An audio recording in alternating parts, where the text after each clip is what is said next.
Dragi mali i veliki slušatelji, dobrodošli u čarobni orkestar priča. Danas, na Dan zaljubljenih, slavimo ljubav. Onu koja pobjeđuje sve prepreke, koja donosi svjetlo u tamu i koja uvijek pronađe svoj put.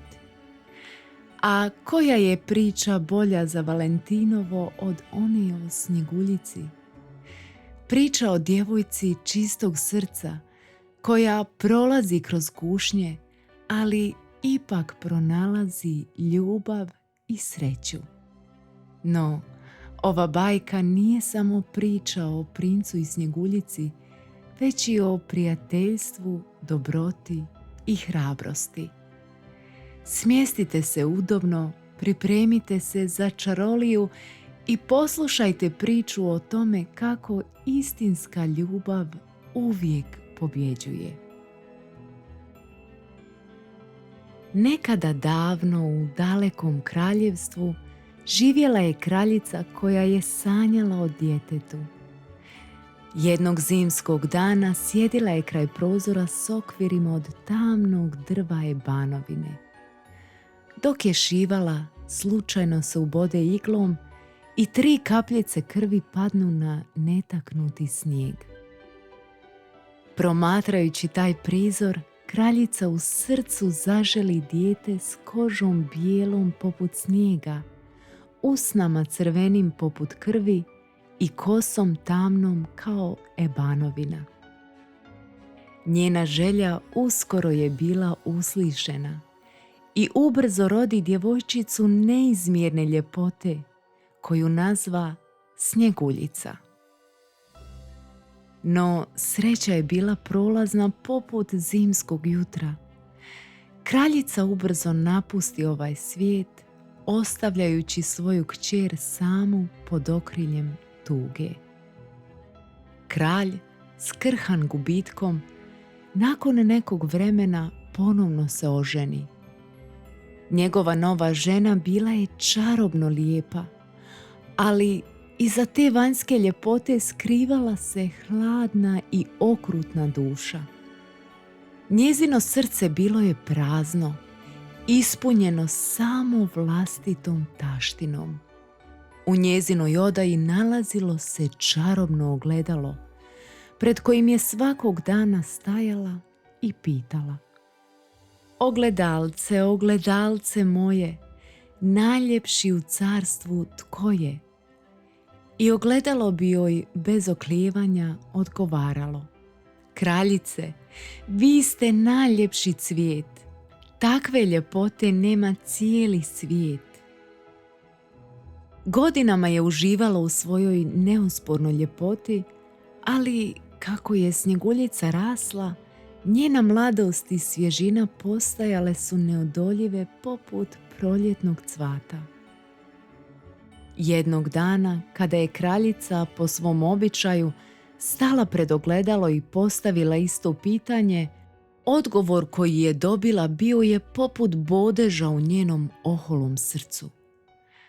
Kraljice, vi ste divni, to svi znaju, ali Snjeguljica ljepotu veću ima. Kraljica je osjetila silan gnjev. Zavist joj se razlila venama, a srce joj se stegnulo u mržnji. Obećala je sebi da ta djevojka nikada neće zauzeti njezino mjesto.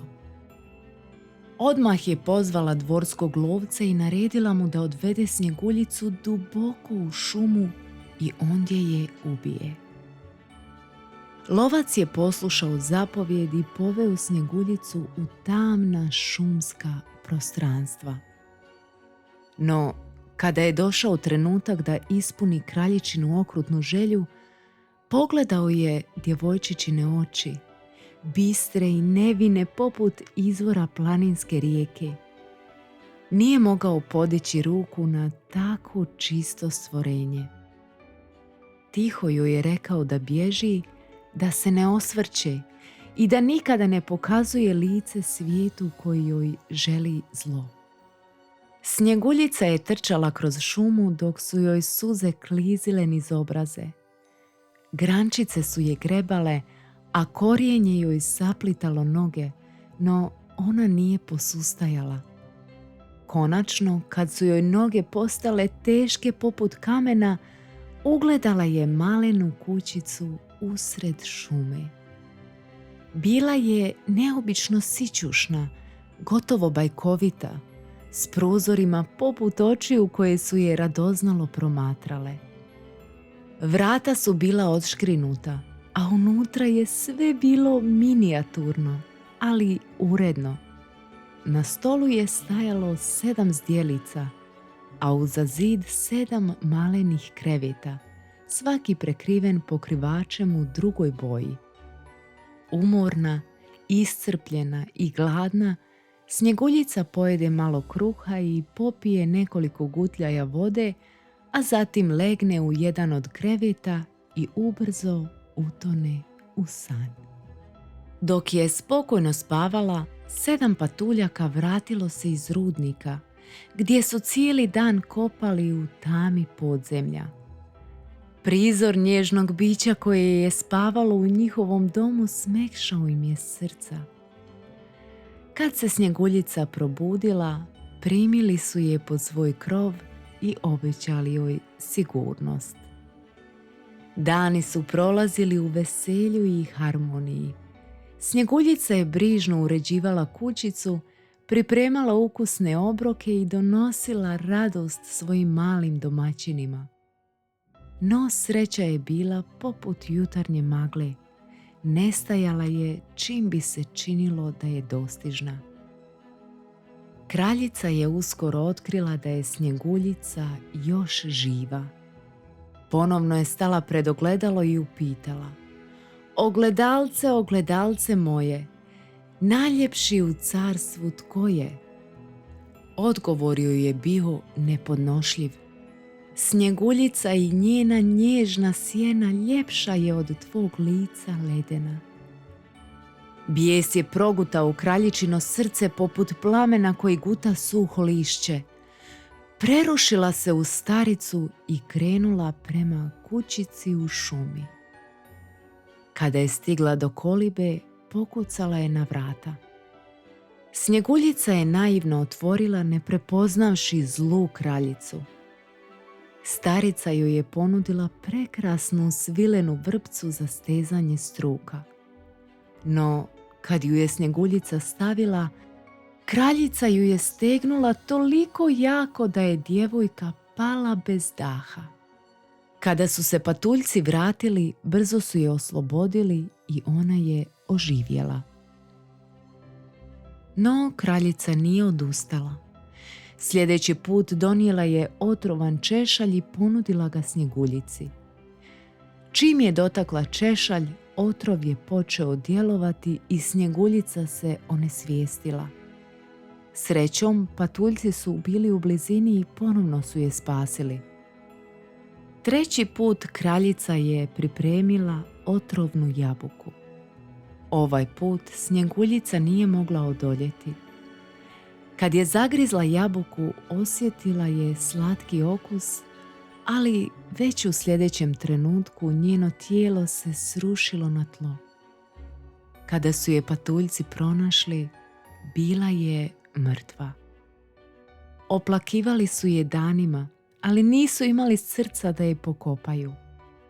Položili su je u stakleni lijes gdje je ležala prekrasna i nepomična, dok su sunčeve zrake obasjavale njeno lice. Jednog dana kroz šumu je prolazio princ. Kada ju je ugledao, srce mu je zaigralo. Zatražio je od patuljaka da mu dopusti da je povede u svoj dvorac. No, dok su pomicali lijes, komadić otrovne jabuke ispao je iz njezinih usta i Snjeguljica se probudila. Njene oči, bistre i blage, ponovno su gledale svijet. Princ je odveo Snjeguljicu u svoj dvorac gdje su priredili veličanstveno slavlje. Patuljci su bili počasni gosti, a Snjeguljica i princ živjeli su sretno do kraja svojih dana. Što se tiče zle kraljice, kada je ponovno upitala ogledalo tko je najljepši, dobila je odgovor koji je zauvijek ugasio njenu taštinu. Snjeguljica i njezino dobro srce pobijedili su tvoju hladnu ljepotu. I tako je Snjeguljica nakon mnogih iskušenja pronašla svoju sreću i živjela u miru, okružena ljubavlju i dobrotom.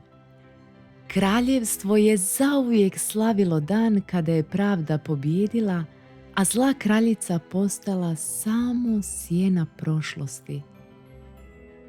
Hvala vam što ste slušali ovu čarobnu bajku. Ako vam se svidjela, podijelite je s prijateljima. Vidimo se uskoro s novim pričama za sanjarenje. Laku noć i slatke snove želi vam čarobni orkestar priča.